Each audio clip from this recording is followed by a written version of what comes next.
Herzlich willkommen bei einer neuen Folge von Worldwide Vielfalt.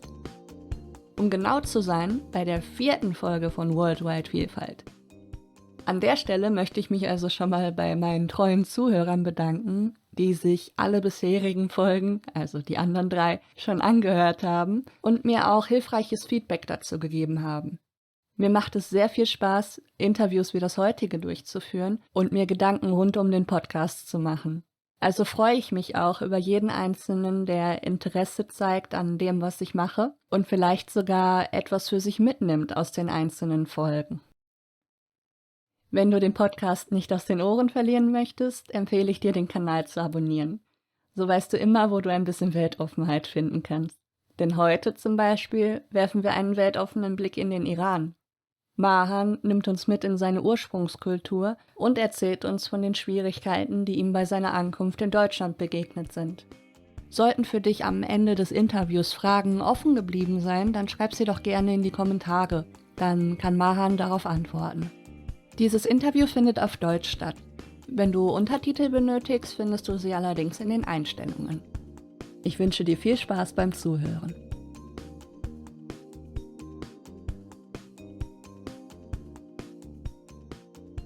Hallo Mahan, herzlich willkommen bei Worldwide Vielfalt. Hi, ich freue mich, dass ich heute hier bin und bin bereit, eine interessante Aufnahme zusammen zu haben. Du bist ja jetzt schon seit 10 Jahren in Deutschland und kommst ursprünglich aus dem Iran. Hast du dich lange auf die Auswanderung vorbereitet? Was hat da so dazugehört? Bei mir, das war nicht so, dass ich sage, ja, okay, ich habe das seit vielen Jahren geplant.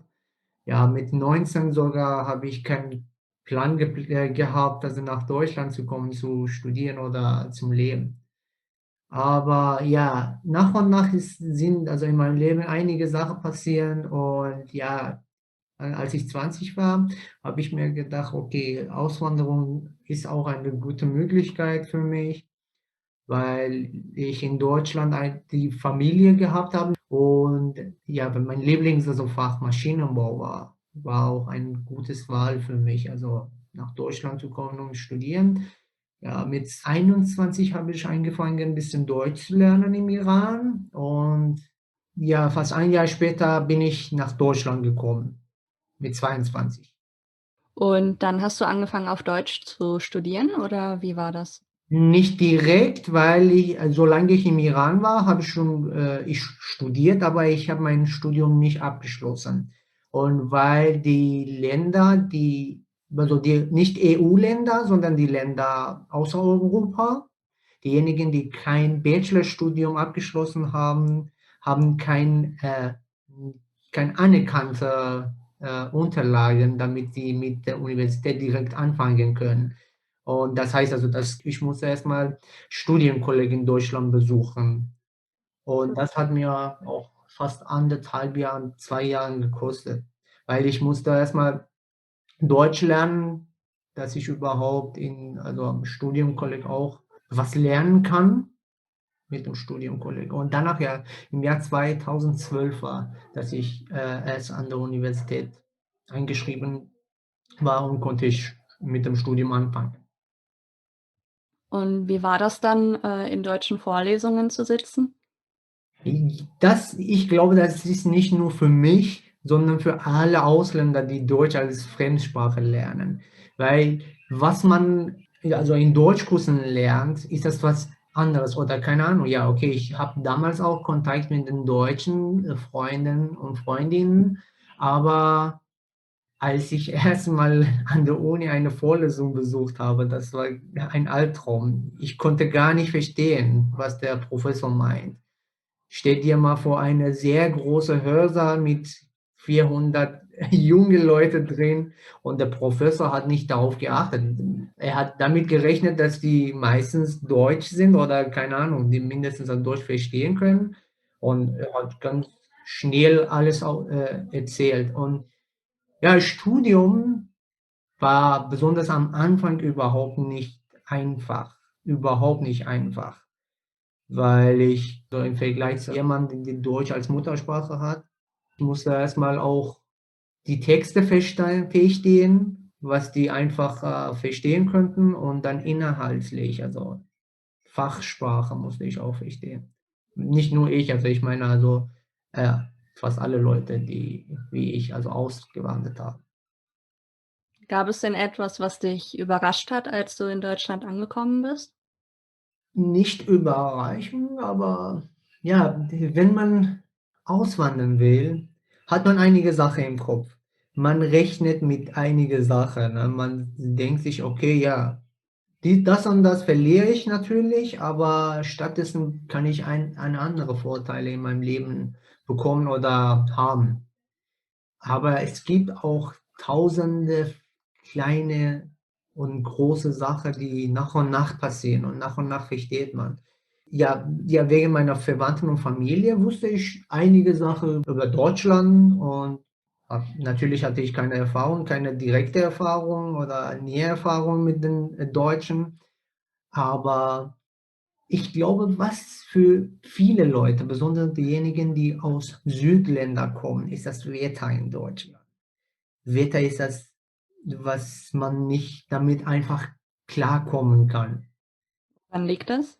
Ja, weil stell dir mal vor, wir Iraner oder Türke oder Araber, wir haben viel Sonne in unserem Länder. Und auf einmal kommen wir in ein Land, wo ganz selten die Sonne scheint oder ja, die meistens ganz kalt ist oder überraschende Wetter, ja. Als ich ganz neu in Deutschland war, habe ich mir gedacht: „Ey, jetzt scheint die Sonne, warum sind viele Leute mit Regenschirm, also, auf der Straße? Woran liegt das?“ Und auf einmal habe ich mir: „Oh, ja, okay, um 10 Uhr ist es ganz sonnig, aber um 11 Uhr ist es ganz anders.“ Und habe ich das gelernt: „Okay, ich muss mich immer vorbereiten, wenn ich rauskomme.“ Ist sehr wechselhaft, ja. Ist das denn, im Iran anders? Also, wir haben im Süden vom Iran ganz, ganz warmes Wetter. In Westrichtung haben wir viele Gebirge, deswegen ist das immer kalt.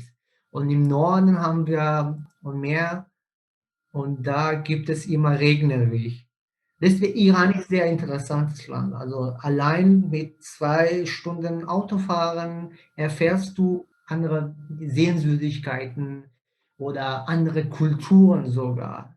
Wenn du vom Norden vom Iran nach Süden vom Iran gehst, dann findest du da ganz andere Leute, ganz andere Kultur. Sogar, ja, einige Städte haben ganz, ganz andere Sprache, die ich als ein Iraner überhaupt nicht verstehe. Das heißt, die kommen nicht vom Persischen? Ja, wir haben eine Hochsprache, das ist Persisch. Ich würde nicht sagen ganz Persisch, sondern Iranisch, weil Persisch wird also in 3 Ländern gesprochen. Im Iran, in Afghanistan und in Tadschikistan. Die 3 Länder versuchen mindestens Persisch zu reden, aber ich würde mal sagen, Tadschikastaner reden besser als wir. Ich meine, die benutzen mehr persische Wörter. Was wir als Iranisch kennen heute, hat viel Arabisch drin, nicht arabische Grammatik, sondern arabische Wörter, französische, englische und sogar ein paar deutsche. Fallen dir deutsche Wörter ein, die Teil eurer Sprache sind? Auf Persisch sagen wir Utuban, ja, aber das wird auch Autobahn gemeint. Auch sehr interessant, ja. Wie nimmst du Iraner wahr? Wenn wir kein Problem haben, sagen wir die Wahrheit nicht. Wenn wir etwas Wertvolles haben, reden wir überhaupt nicht darüber, dass wir sogar, das muss nicht immer über eine Sache sein, das kann auch über eine Fähigkeit sein. Aber wir reden über das nicht. Wir schämen, also wir haben uns daran also gewöhnt, die irgendwie zu verstecken. Aber wie gesagt, das gilt nicht über allen Iraner, also Natürlich, das ist sehr individuell, genau. wie alles auch. Also, genau. Auf der anderen Seite habe ich aber auch mitbekommen, dass, Iraner sehr gastfreundlich sein sollen. Vielleicht, ich weiß nicht, also woran liegt das, dass die Iraner so gastfreundlich sind, aber ja, das kann ich das gut zustimmen.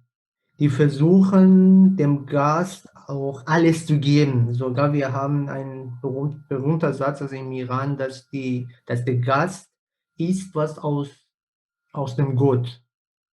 Das ist der Gott jemanden dir geschickt hat.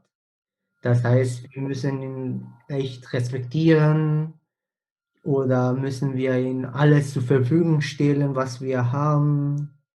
Und aus diesem Grund, wenn die nach Iran kommen, das gefällt denen so viel, dass die Iraner sehr warm verhalten, die lächeln, die versuchen also so nett zu sein und die versuchen auch Souvenir oder keine Ahnung, die Geschenke zu geben. Das sieht man nicht so in Deutschland natürlich. Das ist mindestens meine Erfahrung in Deutschland, dass man also keine Ahnung, in den anderen Ländern kein Geschenk umsonst bekommt. Ja, ist eher selten so, ja. Genau. Das hat nicht unbedingt mit der Religion zu tun, sondern ja, dieser Satz zeigt der Wert von dem Gast für Iraner, dass der Gast so wichtig ist, als ob der Gott ihn oder sie zu uns geschickt hat. Respekt mit ihm oder mit ihr muss ganz, ganz respektvoll verhalten werden. Wenn du jetzt in Deutschland unterwegs bist, was glaubst du, wie die Menschen dich wahrnehmen? Die Wahrnehmungen von Leuten, nicht nur auch von Iran, sondern überhaupt alles. Sogar so meine Wahrnehmungen von, keine Ahnung, die Leute in Afrika oder in China oder in den USA, das hängt von den Medien ab. Das heißt, die Medien zeigen uns einige Sachen oder die versuchen das mehr zu zeigen. Und was natürlich ich als ein Mensch wahrnehme, ist das, was die Medien zeigen. Die Medien können also viele verschiedene, also nicht nur so beim Fernsehen oder sowas oder bei Radiosendungen und so, sondern im Instagram, Facebook, überall. Ich würde mal sagen, das ist normal, dass viele Leute über Iraner und über den Iran denken, dass, ja, keine Ahnung, ich habe sogar das gehört von einigen Menschen, wir wissen nicht, dass im Iran eher so die Auto fahren, obwohl wir im Iran ganz, ganz moderne Autos haben. Und ich hatte im Studienkolleg einigen Freunden gehabt aus Südamerika. Bevor die mich kennengelernt haben, haben die gemeint, dass ja, wir haben gedacht, dass die Iraner, besonders die Männer im Iran, sehr aggressiv sind, immer, die sind gegen Frauen oder sowas. Aber ja, nachdem wir dich und ja, zwei, drei anderen Iraner, die bei mir also im Studienkolleg waren, wenn wir euch also kennengelernt haben wir verstanden, ja, das war eine falsche Wahrnehmung. Iraner sind nicht alle so. Mhm. Und sogar genau der Gegenteil. Also es gibt viele Iraner, die nicht nur nicht aggressiv sind, sondern sehr gute Freunde sein können. Du meinst, es sind immer Einzelne, die das vertreten? Genau, ja. Ja. Leider wird immer was anderes als auch bei Medien gezeigt. Und werden natürlich viele Leute beeinflusst, wenn die sowas hören oder sehen. Ich gebe denen recht. Also, als die mir sowas gesagt haben, habe ich mir nicht gedacht, ey, was für eine Wahrnehmung habt ihr gehabt? Ja, das war total falsch. Nee, ich wusste das. Okay, die Leute können nicht, also keine Ahnung, 2, 3 Monaten Zeit verbringen, die anderen Leute also in der anderen Welt also kennenzulernen. Die nehmen wahr, was denen gezeigt wird. Mhm. Aber ja, ich freue mich, dass ich so ein gutes Gefühl einigen Leuten mindestens gegeben habe. Ja, ja. Ja, wie du sagst, also die Zeit, Menschen wirklich kennenzulernen, hat man meistens nicht, aber genau das wäre eigentlich das Wichtige, ne, bevor man ein Urteil fällt über jemanden, den man nicht kennt. Genau. Aber genauso Gegenteil kann auch passieren. Ja, wenn ich dich als jemanden aus Rumänien kennenlerne, bedeutet nicht, dass die alle Leute so ein Verhalten wie du haben. Ja, Ja? Du bist ein Mensch, ja, natürlich hast du einige gute und schlechte Merkmale, Vor- und Nachteile, Stärke und Schwäche. mhm. Und kann ich nicht sagen, ja, dass alle Leute aus Rumänien so sind. Ne? Ja, ja. Ja, und das ist das Problem, das machen wir sehr oft. Also, dass wir die Menschen so generalisieren, Genau. Ist es besser, wenn wir einander nicht verurteilen, sondern kennenlernen. genau kennenlernen. Oh, der Typ ist aus Blabla-Land. Ja, das ist gefährlich. Die 50% der Leute sind, keine Ahnung, so und so und so. Und ja, dann gehe ich nicht also zu ihm oder zu ihr. Ja. Ja, das ist sehr kritisch. Da muss man wirklich drüber nachdenken und anders mit umgehen. Das bedeutet ja auch, dass man, in der Lage ist, einander zu begegnen und vielleicht auch voneinander zu lernen. In dem Sinne, hast du da auch selber kulturelle Werte aus Deutschland übernommen vielleicht? Als ich nach Deutschland gekommen bin, mit 22, ja, war ich ganz jung. Ne? Okay, ich bin im Iran geboren, aufgewachsen. Meine Muttersprache ist auch was anderes. Meine Kultur ist was anderes. Aber als ich in Deutschland war, habe ich mir gesagt, okay, du kennst jetzt eine neue Kultur und kannst du viel von denen lernen, weil man muss nicht sagen, ja, allein weil ich aus einem bestimmten Land bin, dann meine Kultur ist die beste Kultur, sogar mit den Nachteilen. Nee, ich kann die gute Sache von den anderen Kulturen, nicht nur von den deutschen Kulturen, aber von den anderen Kulturen auch kennen. Und wenn die gut sind, wenn die positiv sind, werde ich auch in meinem Leben auch das benutzen. Man muss nicht immer stolz sein auf was man nicht gut kennt oder auf was viele Nachteile hat. Und das habe ich mindestens versucht zu machen.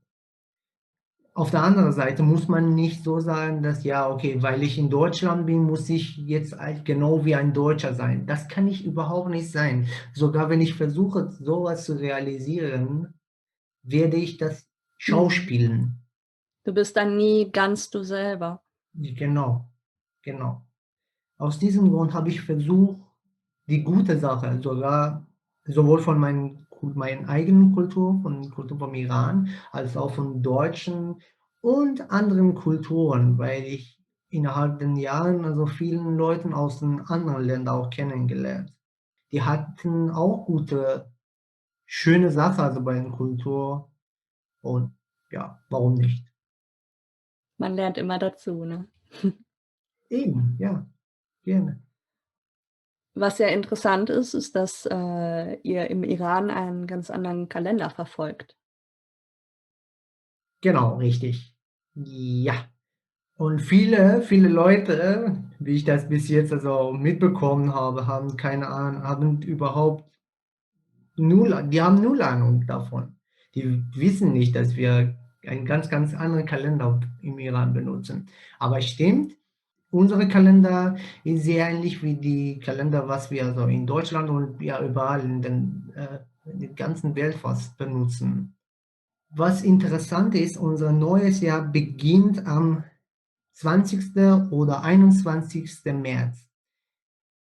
Das ist genau der Tag, an dem Frühling beginnt. Und aus diesem Grund macht uns einen besonderen Sinn. Mit Frühling, mit Anfang von Frühling gehen wir immer davon aus, dass alles irgendwie neu wird, weil Winter ist vorbei und wird alles wieder grün, wird immer schön, also wieder schön und neu. Und aus diesem Grund, ja, ist das uns sehr wichtig, dieser Tag. Diesen Tag benennen wir auf Persisch Nowruz Das besteht aus 2 Wörter so. No bedeutet, neu, das ist ähnlich, und Rus bedeutet Tag, das heißt der neue Tag, neuer Anfang, neuer Beginn. Ja, und ja, bevor wir also mit Nose anfangen, also fangen wir an, wir benennen das Khone Tekoni, und das bedeutet, dass wir die Wohnung, also Apartment zu Hause, also wir fangen richtig zu putzen, gründlich zu putzen, weil wir wollen also wieder alles also neu zu machen, alles sauber zu machen. Ja, und genau wie in Deutschland, also ja, wir gratulieren einander, wenn das neue Jahr ist. Und wir versuchen einander zu besuchen, besonders in der Familie ist das auch sehr wichtig, würde ich mal sagen, dass wir die Verwandten, Familie wieder besuchen, damit wir unsere Beziehungen wieder, also frisch machen. Mhm. Ja, das macht mir Sinn. Das ist was, also in meinem in meinem eigenen Kultur mir sehr schön ist. Und ich habe immer versucht, sogar innerhalb diesen 10 Jahren in Deutschland, das immer noch zu halten, nicht so zu beseitigen. Ja, und ja, das gefällt mir. Das ist, was mir immer gefällt. Also von Kindheit bis jetzt hat mir immer gefallen. Und wie feierst du das dann in Deutschland? Ich versuche mal erstmal also meine Freunde und Familien zu besuchen in Deutschland und dann die traditionelle Sache, wir haben Hafsin, das ist ein, ja, genau wie in Deutschland, dass wir, keine Ahnung, Tannenbaum haben. Im Iran haben wir ein, ja, nicht also ein Baum, aber andere Sache. Äh, das habe ich versucht immer bei mir im Wohnheim oder momentan also in meiner Wohnung zu halten. Mhm, Und das finde ich immer schön. das glaube ich. Und dieses Jahr war dieses Fest doch sehr besonders, oder? Ja, das ist auch ein bisschen komisch, wenn man darüber redet. Wir haben mit dem Jahr 1400 angefangen. Das bedeutet nicht, dass wir, keine Ahnung, circa 600 Jahren am Schlafen waren. Ja, aber wir haben Jahrhundert angefangen, mit dem neuen Jahrhundert angefangen. Woher kommt dieser Kalender? Wie ist der entstanden? Ja, diese Kalender, was wir also aktuell benutzen, ist es von einer sehr wichtigen Person im Iran, also entwickelt.